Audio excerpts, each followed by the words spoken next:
২৪ জুলাই আগস্টে সংগঠিত মানবতা বিরোধী অপরাধের দায় স্বীকার করেছেন সাবেক পুলিশ মহাপরিদর্শক আইজিপি চৌধুরী আবদুল্লাহ আল মামুন। ১০ জুলাই বৃহস্পতিবার বিচারপতি মোহাম্মদ গোলাম মর্তুজা মজুমদারের নেতৃত্বাধীন ৩ সদস্যের আন্তর্জাতিক অপরাধ ট্রাইব্যুনাল ১-এ তিনি দায় স্বীকার করেন। এ সময় আদালতে চৌধুরী আবদুল্লাহ আল মামুন বলেছেন, জুলাই আগস্টে আন্দোলন চলাকালে আমাদের বিরুদ্ধে হত্যা, গণহত্যার সংগঠনের যে অভিযোগ আনা হয়েছে তা সত্য। এ ঘটনায় আমি নিজেকে দোষী সাব্যস্ত করছি।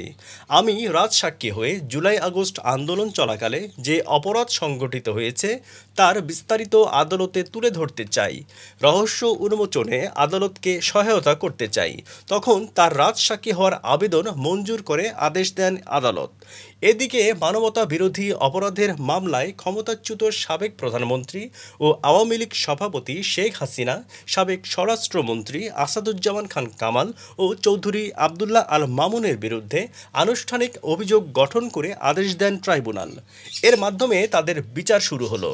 রাজসাক্ষী হওয়ায় চৌধুরী আবদুল্লাহ আল মামুনের আইনজীবী জায়েদ বিন আমজাদ সাবেক আইজিপির পর্যাপ্ত নিরাপত্তা ব্যবস্থা করার জন্য প্রার্থনা করেন। ট্রাইব্যুনাল এ বিষয়ে যথাযথ আদেশ দেবেন বলে জানান চিফ প্রসিকিউটর মোহাম্মদ তাজুল ইসলাম।